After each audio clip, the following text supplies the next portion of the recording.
Não houve um convite. Não houve um convite. Foi uma coisa. Eu não saberia nem te dizer que ponto. Não houve um ponto, dizer assim, a partir de agora a gente vai aqui militar na vida pública. Não. Foi uma coisa natural. Você assume uma função, você ali, você. A maioria dessas concursados aí foi te puxando para um Foi lado. puxando para um lado, foi puxando para essa questão de achar que você pode fazer mais. E aí foram várias funções e várias coisas que deram um conhecimento mais abrangente da cidade. E isso levou. Dani, tu já assumiu quantos cargos públicos, assim? Tem de cabeça?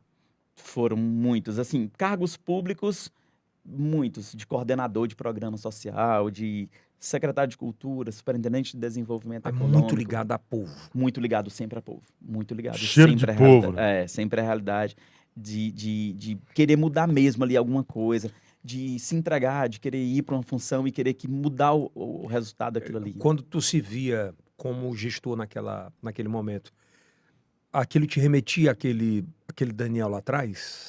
De Sim. mudar a realidade da tua mãe, do teu pai? Sempre. Eu lembro bem quando eu fui convidado para assumir a coordenação do programa Bolsa Família. E no programa Bolsa Família, lá eu fiquei um dia, porque você tinha que conceder ali o benefício, mas você tinha que cortar o benefício de alguém.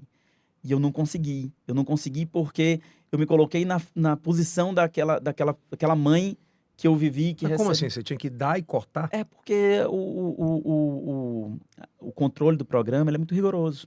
Então, o controle do programa, quando uma mãe sai de um critério, ou que ela não se enquadra ali dentro daquele critério, você precisa tirar o programa, entendeu? Então, o programa ele tem metas, ele tem critérios muito claros.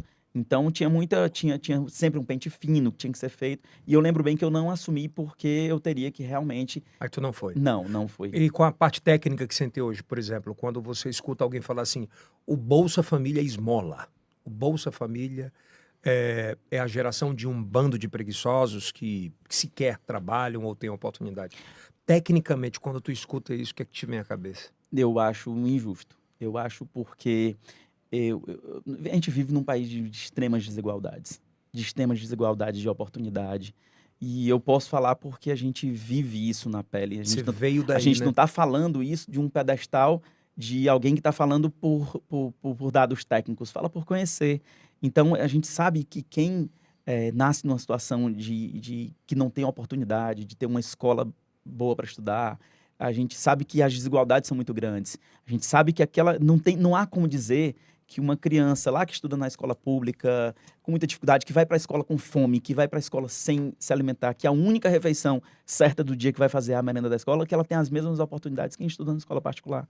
Então, é isso que se chama de assistência, que as pessoas chamam de assistencialismo, muitas vezes é a única forma de uma mãe nutrir a alimentação de um filho. E isso eu falo porque depois de tantas vivências, a gente vive muito o social, vive muitas comunidades, vive muitos bairros de Parnaíba, e a gente sabe que muitas famílias não têm nenhuma condição de se alimentar, não fosse o benefício social. E não é por preguiça, não é uma geração de preguiçosos, é porque aquela mãe solo, que foi abandonada, que cuida de 2, 3 filhos sozinha, qual a oportunidade que ela tem, qual é a rede de apoio que ela tem de deixar os filhos? Então, aquilo ali é necessário para subsistir O mesmo. que seria do Brasil se não fosse, por exemplo, programas como o Bolsa Família?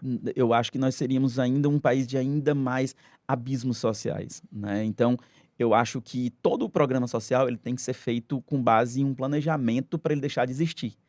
Mas até esse planejamento deixar de existir, ele é muito necessário. Porque a gente vive um país de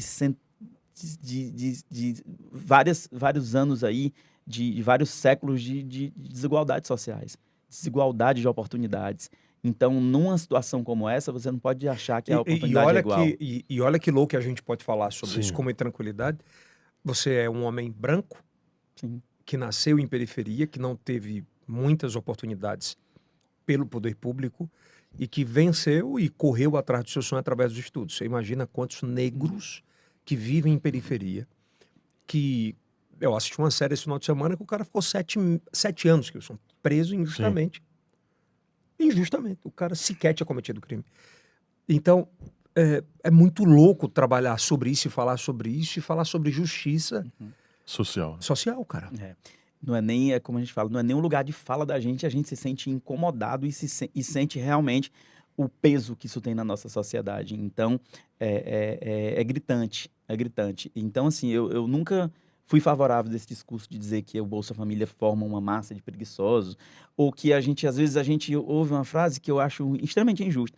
Depois do Bolsa Família, ninguém nunca mais Quis quis varrer uma calçada ou achou alguém para trabalhar na sua casa.